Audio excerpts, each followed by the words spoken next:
I am happy to welcome you all on behalf of the MWN publications. We have decided to publish all the units of statistics for business and management through videos and flip books for the benefit of the academicians who are interested in learning the subjects statistics.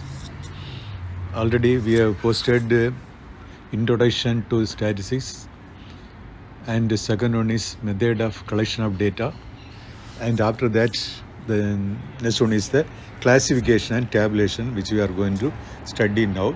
And thank you very much for every one of you. Now let us study about the classification and tabulation. The next process after the collection of data is classification and tabulation. If the data collected is presented in a classified and tabulated form, then it would be easy for identifying the data. It helps for further analysis of data. The data collected are normally complex and of huge volume.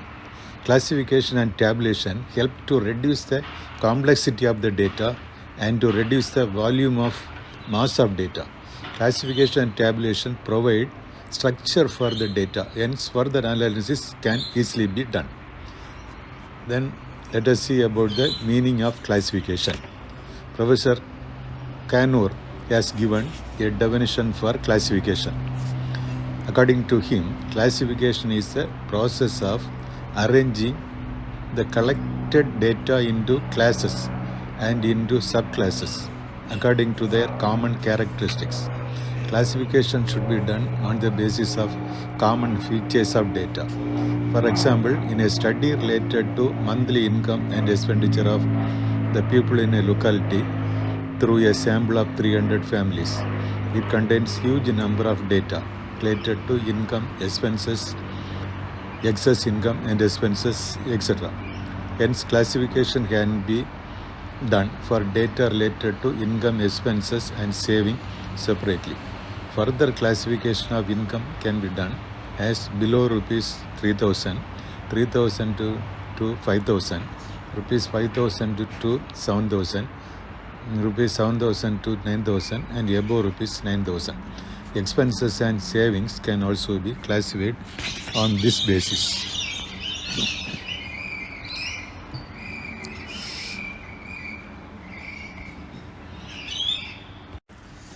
Now let us study about the objectives of classification. There are 5 objectives. Let us see one by one. First one is simple form of presentation of data. It helps to present the data in simple, brief, logical and understandable form. Second one is it facilitates for comparison. It helps to compare the data of one period to another. For example, the profit of a company in various periods, if presented in a classified form, helps to compare the profit of different periods. Third one is the relationship of data can easily be understood. The cause and the effect relationship of data can easily be known due to the presentation of data in a classified form. For example, the impact of manure in tea production is well known when the data are presented in classified form. Then it facilitates for easy understanding. Then fifth one is it forms a basis for tabulation. Classified data is a basic for tabulation of the data. Okay.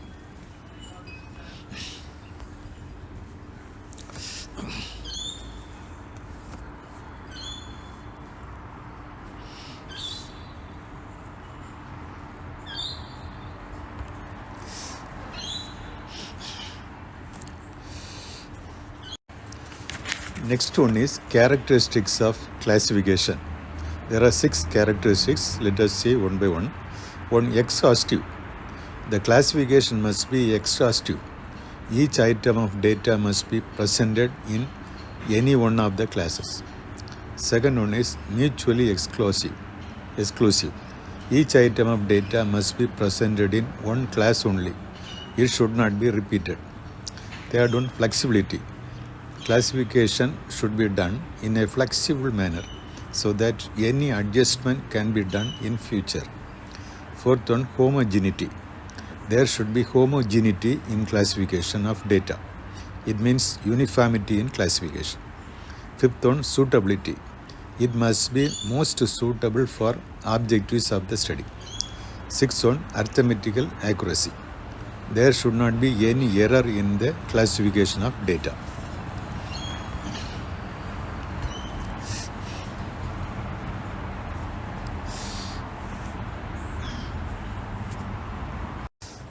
Next one is methods of classification. There are 4 methods of classification. First one, geographical classification. Second one, chronological classification. Third one, qualitative classification. Fourth one, quantitative classification. Now let us study about the first one, geographical classification. Geographical classification means classification of data on the basis of states, regions, zones, cities, villages, etc. Example, number of coffee industrial units in different state districts can be classified on the following basis. Here the districts have been mentioned from A to F, and number of coffee manufacturing units also have been mentioned separately.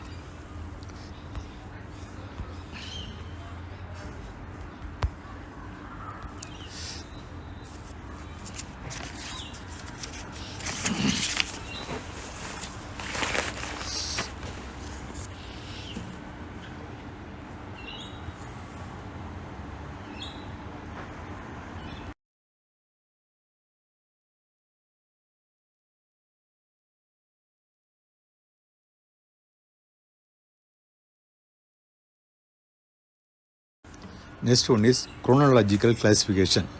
Classification of data on the basis of period, that is time, like months, years, etc., is called chronological classification. Example for chronological classification is stated below. That is sale of X Limited for a period from 2013 to 22 has been given here. Year 13 to 22 has been given and sales have been represented in the second row.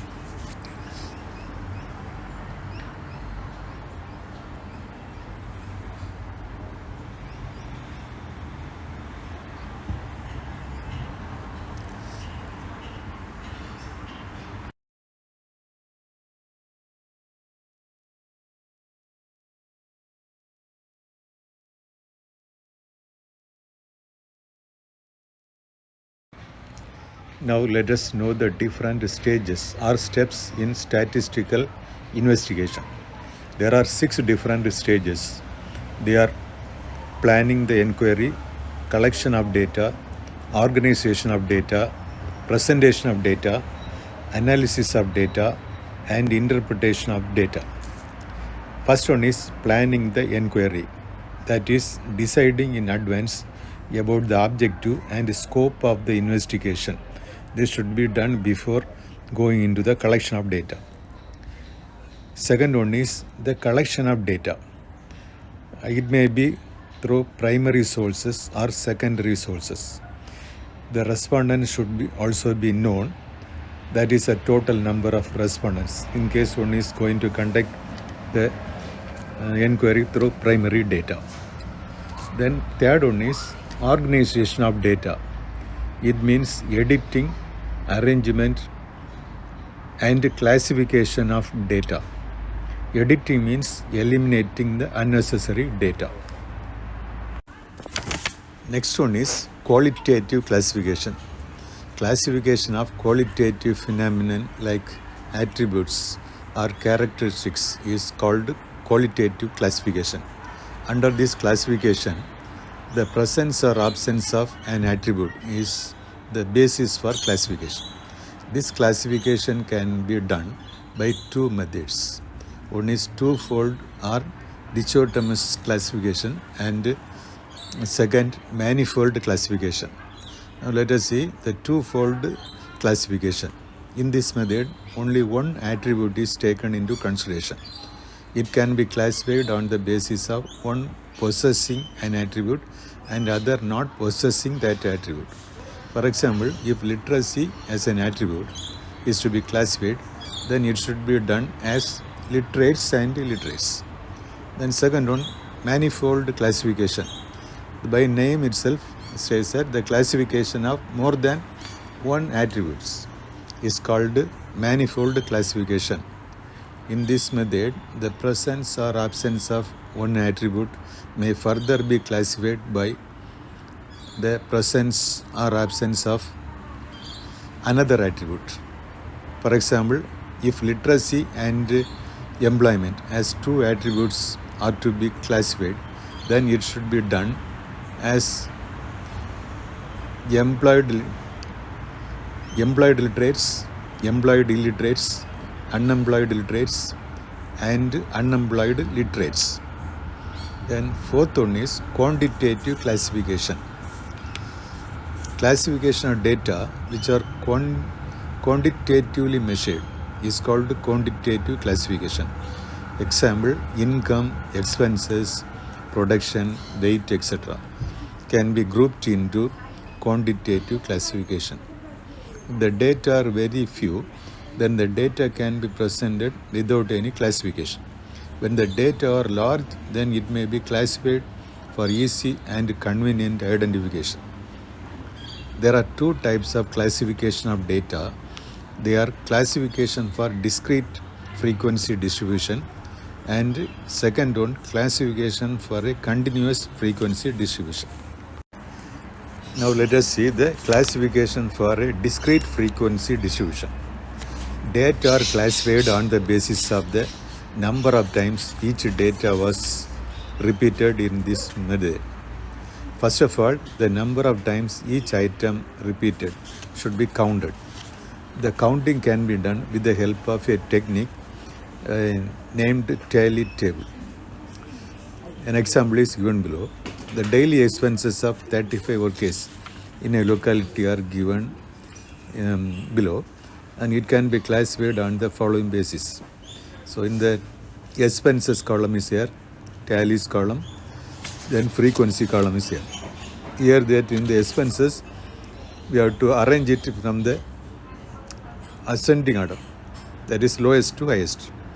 Here the number 55, 60, 65, 70, 75, 80, 85, 90, 95, 100 are the variables, and that are repeated many times.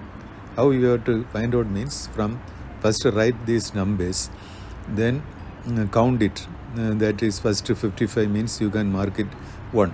Then next one is 75. In the 75 column, mark it 1. Then 65 means 65 row, you have to mark it in 1. Then 90 means in the 90 row, 90 mark it 1. Then in the 100 means the 100th row, mark it as 1.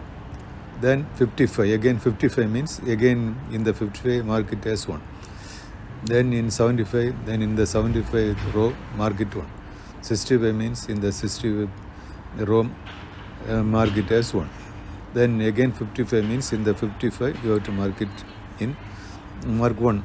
Like that you should do for all, and finally you find that for fourth each section should be, tally section should be represented with the 5 number.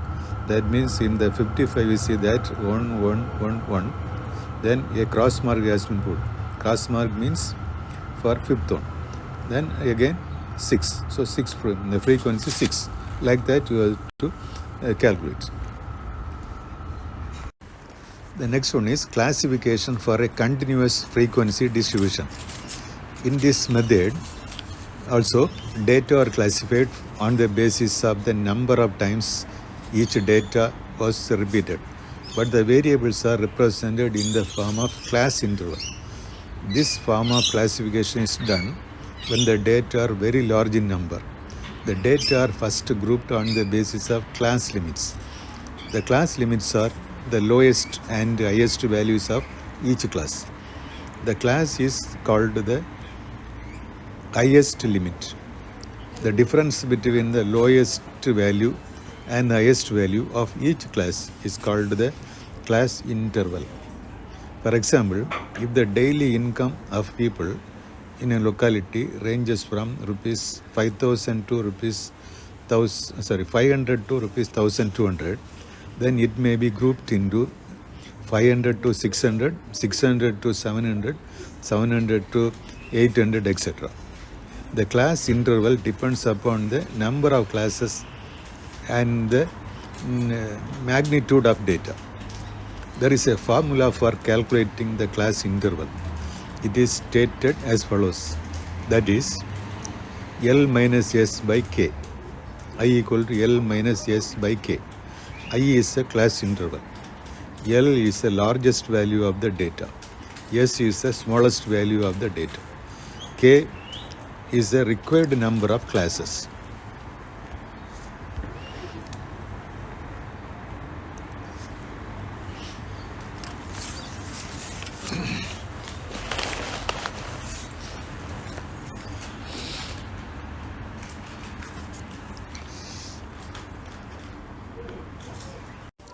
For example, if the monthly income of 300 families in a locality range between rupees 7,000 to rupees 12,000 and the total number of classes required is 10, then the class interval can be calculated as I equal to L minus S by K. So the calculation gives as 500. Then Sturge's rule. Sturge's rule helps to find out the number of classes through the following formula. That is K equal to 1 plus 3.322 log n, where n denotes total number of observations. Sturge's rule also helps to find out the magnitude of class interval through the following formula. I equal to L minus S by 1 plus 3.322 log n. After deciding the class interval and number of classes, the class frequency can be derived. Class frequency is the number of items corresponding to each class. Class frequency can be calculated with the help of tally table. Next one is methods of classification of data according to class interval. The important methods of classification of data according to class interval are exclusive method and inclusive method. First one is exclusive method. In this method, the upper limit of a class interval is the lower limit of the next class interval. Example for classification on the basis of exclusive method is given below.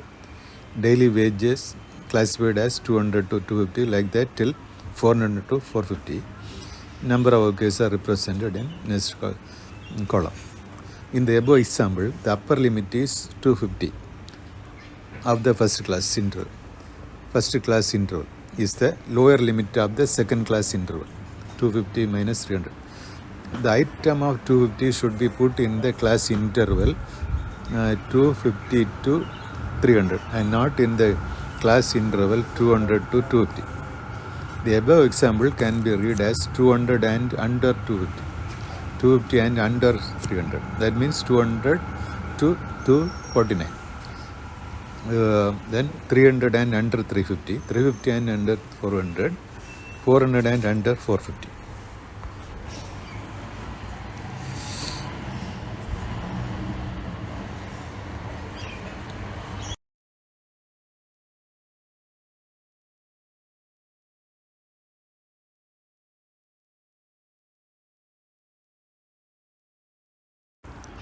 Next one is inclusive method. In inclusive method, the upper limit of a class interval is included in the class interval itself. The following example explains the inclusive method. This daily wages 201 to 250, 251 to 300, up to 401 to 450. In the above example, the upper limit, that is 250, of the first class interval is included in the class interval 201 to 250 themselves. Like that, the upper limit of each class is included in the respective class itself.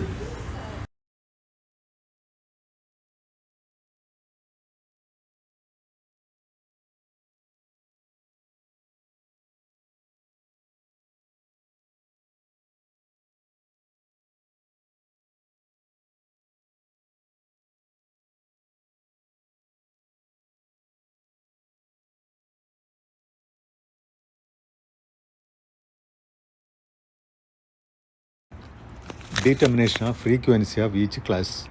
Tally table helps to determine the frequency of each class. In this method, the class groups should be written in a sheet of paper known as tally sheet. A small vertical line should be marked against the class groups in which each variable of the data falls. When the class group contains more than 4 vertical lines, the fifth line should be a crossed line over the 4 lines. A model of the tally sheet is given below.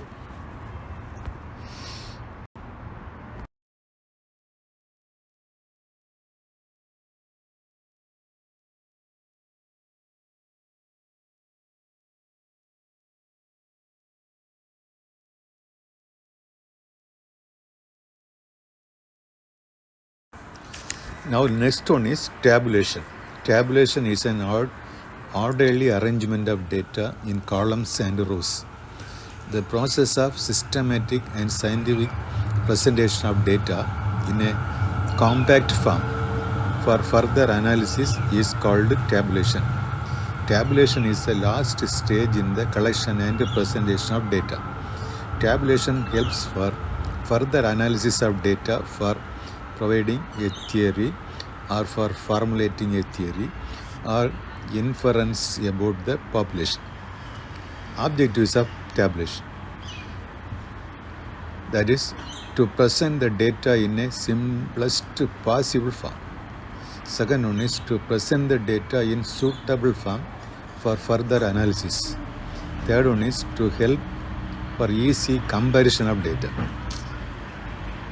Now let us see the difference between classification and tabulation. First one is classification means grouping the data on the basis of some common characteristics. Tabulation means placing the classified data in columns and rows. Second one is classification is the first process after collection of data, but tabulation process starts only after the classification. Third one is the purpose of classification is for tabulation of data, whereas the purpose of tabulation is for analysis of data.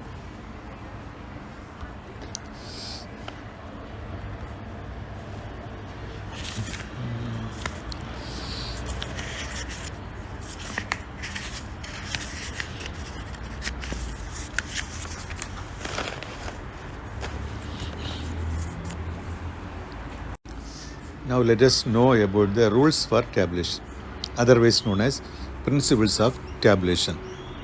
The important rules for tabulation are as follows. First one, number. The table must be arranged with the number for the purpose of identifying the table. Second one, title.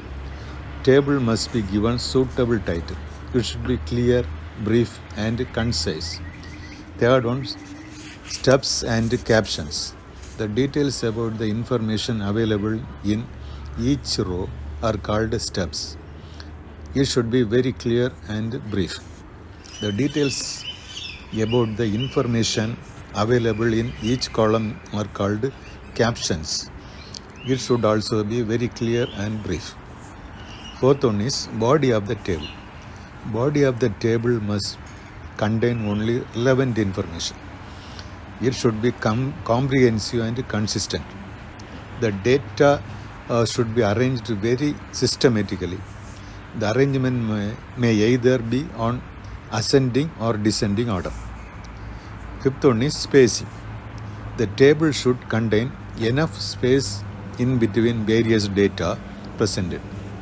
The purpose of spacing is for easy identification of data and good appearance of table. Sixth one, averages and totals. The total must be given for each column or for each row. If there is a need, then average should also be given in the table. Then seventh one is footnotes. It means further explanation about any data in the table. You should be given after the table. Then source. Source indicates the place or person from whom information is collected. It gives more authenticity for the table. It should be given after the table. Now let us study the requisites for a good tabulation. There are 5 requisites. Let us study one by one. Table must be simple. It should clearly convey the meaning for which it is prepared. Second one, columns and rows should not be too narrow or too wide. Third one, only brief information about columns and rows should be given in tables. If more information is required in rows or columns, then it should be given as footnotes. Fourth one, the units of measurement should be clearly shown in tables. Fifth one, table should appeal the readers. Then types of tables. Tables may be classified into 2 types. They are simple and complex table and general purpose and special purpose tables. And let us see simple and complex tables. Simple table is a table showing only one characteristic. It is also called one-way table. Then complex table is a table which shows 2 or more characteristics. If the table shows 2 characteristics, it is called two-way table or double tabulation. If the table shows 3 characteristics, it is called triple tabulation. If the table shows 4 or more characteristics, it is called manifold tabulation.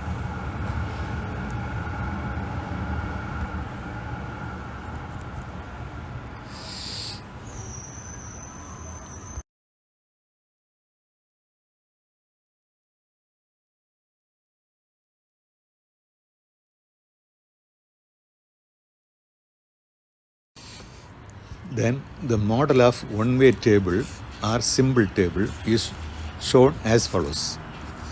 That is marks scored by students of a class.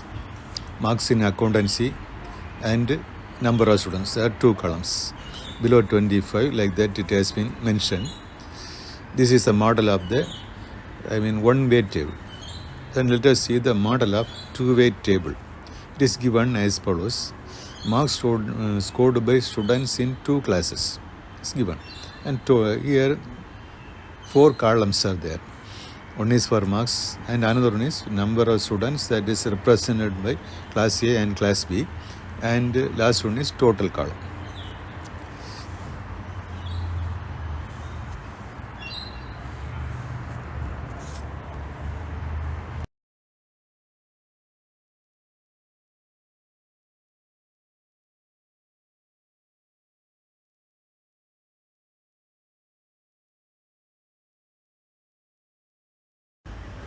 Next one is general and special purpose table.